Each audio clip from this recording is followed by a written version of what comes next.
Hello everyone, welcome back to my YouTube channel. I hope आप सभी अच्छे होंगे। जैसा कि आप सभी को पता है कि आपकी एग्ज़ाम डेट आ चुकी थी और वो है एग्ज़ाम डेट 6 दिसंबर से लेके आपका 14 तारीख तक।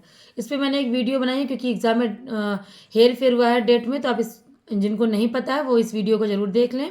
काफ़ी इंपॉर्टेंट वीडियो है, उसमें मैंने कई टिप्स भी बताई हैं। तो आज की जो वीडियो है वो इस बेस पे है कि आपके जो 10 यूनिट्स हैं, आप सभी को पता है उसमें 5 क्वेश्चन आपके आने होते हैं। जो बिगिनर्स हैं, जिनको नहीं पता था, उन्होंने फॉर्म फिल कर दिया तो कैसे क्या आता है, और अब सिर्फ अब 15 डेज में उनको कैसे तैयारी करनी है, तो कौन कौन से टॉपिक पढ़ें जिनसे उनका पूरा सिलेबस भी कवर हो जाए और उनका नेट भी क्वालिफाई हो जाए। तो इसमें से एक चीज़ इम्पॉर्टेंट है जो मैंने देखी है, एनालिसिस किया है, तो इसमें वो है कि कुछ टॉपिक इसमें ऐसे हैं कि जिनसे क्वेश्चन पूछे ही पूछे जाते हैं। उसमें मैंने पहले ही ऑलरेडी टिक कर रखा है कि अगर आप इन हर यूनिट से उन टॉपिक्स को अच्छे से क्लियर कर लेते हैं या उसका प्रैक्टिस कर लेते हैं तो 99% आपका नेट क्वालिफाई हो सकता है। जेआरएफ के लिए देखिए आपको मानना पड़ता है कि थोड़ा सा और मेहनत करनी पड़ती है। ज़्यादा मार्क्स का अंतर नहीं होता, लेकिन कुछ ही मार्क्स के अंतर में ही आपका जेआरएफ क्लियर हो जाता है। तो आइए जानते हैं कौन कौन से टॉपिक्स हैं कि जिनके पढ़ने से हमारा नेट क्लियर हो जाएगा, क्योंकि उन्हीं टॉपिक से अधिकतर क्वेश्चन पूछे जाते हैं। कुछ होता नहीं कि कुछ टॉपिक इम्पॉर्टेंट होते हैं। तो आइए स्टार्ट करते हैं। फर्स्ट यूनिट में है शिक्षण अभिवृत्ति या अभिक्षमता, टीचिंग एप्टीट्यूड। जो आपके फर्स्ट यूनिट है उसमें कौन क्वेश्चन से टॉपिक है, तो एक है शिक्षण और एक है शिक्षार्थी की विशेषताएं, एक है शिक्षण प्रभावक तत्व। तो ये है शिक्षण प्रभावक तत्व, शिक्षक, शिक्षार्थी, सहायक सामग्री, अनुदेशक सुविधाएं, शैक्षिक वातावरण, संस्थाएं। इससे क्वेश्चन हर बार पूछे जाते हैं। ये इंपॉर्टेंट टॉपिक है आपका। आप अगर इस टॉपिक को देख लेते हैं या पढ़ लेते हैं, थोड़ा बहुत इस पर प्रैक्टिस कर लेते हैं, तो आप समझ लीजिए आप क्लियर कर सकते हो। उसके बाद आपका सेकंड टॉपिक है उच्चतर अधिगम संस्थाओं में शिक्षण की पद्धति। ये आपका सेकंड टॉपिक है। इसमें है अध्यापक केंद्रित बनाम शिक्षार्थी केंद्रित पद्धति, ऑफलाइन बनाम ऑनलाइन पद्धति, स्वयं प्रभा मूक्स। 2021 का अगर आप एग्ज़ाम पूरा वो प्रीवियस ईयर अगर लेते हैं 2021 का, तो देखिए कि 2021 में अधिकतर क्वेश्चन किसी भी शिफ्ट में हो बस इसी टॉपिक से पूछे गए। उच्चतर अधिगम संस्थाओं की शिक्षण पद्धति कौन सा था? ऑफलाइन बनाम ऑनलाइन पद्धति, स्वयं प्रभा मूक्स, आपने अगर देखा होगा तो। और उसके बाद नेक्स्ट टॉपिक आपका शिक्षण सहायक सामग्री। ठीक है, शिक्षक सहायक प्रणाली कौन सी? परंपरागत, आधुनिक, आईसीटी आधारित। ये मोस्ट इंपॉर्टेंट आपका टॉपिक है। ये 3 टॉपिक है फर्स्ट यूनिट में। इससे मोस्ट इंपॉर्टेंट क्वेश्चन हर बार पूछे जाते हैं। ओके, उसके बाद आपका आता है सेकंड यूनिट। सेकंड यूनिट आपकी कौन सी है? शोध अभिवृत्ति या विक्षमता, मतलब रिसर्च एप्टीट्यूड। ओके, उसके बाद इसमें इंपॉर्टेंट कौन सा टॉपिक है? शोध के चरण। शोध के चरण आपके इंपॉर्टेंट है। उसके बाद आपका आता है शोध प्रबंधक एवं आलेख लेखन। ये आपका इंपॉर्टेंट है, जिसमें फॉर्मेट, संदर्भ की शैली। उसके बाद आपका इंपॉर्टेंट इसमें शोध में आईसीटी का अनुप्रयोग। आईसीटी का अनुप्रयोग काफ़ी इंपॉर्टेंट टॉपिक है, जिससे पूछे जाते हैं क्वेश्चन लगातार। उसके बाद आता है कॉम्प्रहेंशन, ठीक है, जिसको बोध बोलते हैं। इससे तो क्वेश्चन आने ही आने में, किसमें और टॉपिक्स नहीं है, तो इससे क्वेश्चन पूछे जाते हैं। काफ़ी ईजी है और मार्क्स बहुत गेन करता है ये ला टॉपिक, बोध वाला। एक गद्यांश दिया जाएगा, उस गद्यांश से पूछे गए प्रश्नों का आपको उत्तर देना होगा, जैसे कि हम हाई स्कूल इंटर में ऐसे देते क्वेश्चन आए हैं। उसके बाद आता है आपका कम्युनिकेशन, जिसको बोलते हैं फोर्थ यूनिट, संप्रेषण हिंदी में। ठीक है, संप्रेषण का अर्थ प्रभाव, अभिलक्षण इसका नहीं, लेकिन इससे सबसे ज़्यादा क्वेश्चन पूछे जाते हैं प्रभावी संप्रेषण की बाधाएं। ओके, और एक आता है आपका कक्षा संप्रेषण। सेकंड टॉपिक है जो है आपका प्रभावी संप्रेषण। इसमें वाचिक, गैर वाचिक, अंतर सांस्कृतिक एवं सामूहिक संप्रेषण, जिसमें कि कक्षा संप्रेषण सबसे ज़्यादा इंपॉर्टेंट है। और एक इंपॉर्टेंट है प्रभावी संप्रेषण की बाधाएं। इनसे क्वेश्चन लगातार पुटअप किए जाते हैं। उसके बाद आपका आ जाता है गणितीय तर्क अभिवृत्ति विषमता। ठीक है, मैथमेटिकल रीजनिंग एंड एप्टीट्यूड। तो उससे क्वेश्चन है गणितीय अभिवृत्ति। एक तो आता है आपका कूट संबंध वाला क्वेश्चन काफ़ी आपका पूछा जाता है, आपको पता होगा। उसके बाद है गणितीय अभिवृत्ति, अंश, समय, दूरी, अनुपात, समानुपात, प्रतिशतता, लाभ, हानि, ब्याज और छूट, औसत आदि। तो इसमें भी पूछा जाता है समानुपात और प्रतिशतता। ठीक है, ये काफ़ी इंपॉर्टेंट है, इसमें पूछा जाता है इस टॉपिक से।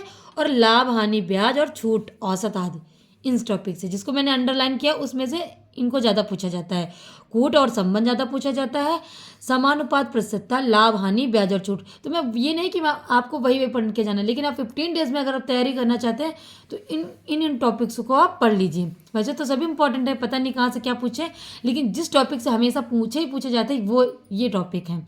उसके बाद आपका आता है सिक्स यूनिट, युक्ति युक्त युक्त संगत तर्क।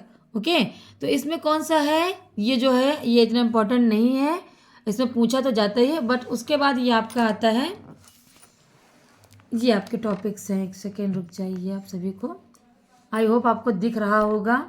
ये है आपका आता है निगनात्मक आगनात्मक युक्ति का मूल्यांकन। तो इसमें निगनात्मक और आगनात्मक युक्ति, इस टॉपिक से आपके काफ़ी क्वेश्चन पूछे जाते हैं। ये टॉपिक ये इस पे मैं टिक कर दे रही हूँ, इन टॉपिक से आपका अंडरलाइन, इनसे आपसे ज़्यादा क्वेश्चन पूछे जाते हैं। उसके बाद आता है वैन आरेख से आपके क्वेश्चन काफ़ी पूछे जाते हैं। उसके बाद इस टॉपिक्स में इतना ही आता है। प्रमाण में पूछा जाता है प्रत्यक्ष, अनुमान, उपमान, अर्थापत्ति, अनुपलब्धि, ये क्या है। कभी कभी ये पूछ लिया जिसमें, लेकिन मैंने अंडरलाइन किया, टिक किया, इनसे क्वेश्चन इन यूनिट से ज़्यादा ही पूछे जाते हैं। ओके, उसके बाद आपका आ जाता है आंकड़ों की व्याख्या। ये आपकी यूनिट है 7वीं। ओके, तो इसमें किस में पूछा जाता है, गुणात्मक एवं मात्रात्मक आंकड़े। इस यूनिट्स में इसमें सबसे ज़्यादा क्वेश्चन पूछे जाते हैं। उसके बाद आता है आंकड़ों की व्याख्या, ये टॉपिक, इसमें से 2 टॉपिक हैं जिनसे क्वेश्चन ज़्यादा पूछे जाते हैं।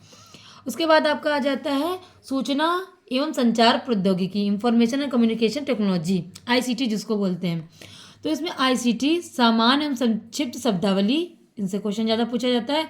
उसके बाद इंटरनेट, इंट्रानेट, ईमेल, दृश्य श्रव्य कॉन्फ्रेंसिंग की मूलभूत बातें, इन टॉपिक से ज़्यादा क्वेश्चन पूछे जाते हैं। उसके बाद उच्चतर शिक्षा में डिजिटल पहले, ये 3 टॉपिक, इसके तीनों टॉपिक देखिए इंपॉर्टेंट हैं, इससे क्वेश्चन पूछे जाते हैं।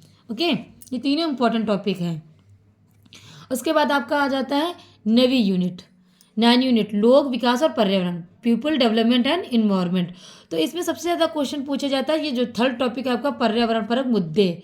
ठीक है, ये पूरा टॉपिक, इससे ज़्यादा आपके क्वेश्चन पूछे जाते हैं, जैसे स्थानीय, क्षेत्रीय, वैश्विक, वायु प्रदूषण, जल प्रदूषण, मृदा प्रदूषण, ध्वनि प्रदूषण, ठोस तरल, बायोमेडिकल, ये आपका क्वेश्चन इससे ज़्यादा पूछा जाता है। इसके बाद आता है प्राकृतिक और ऊर्जा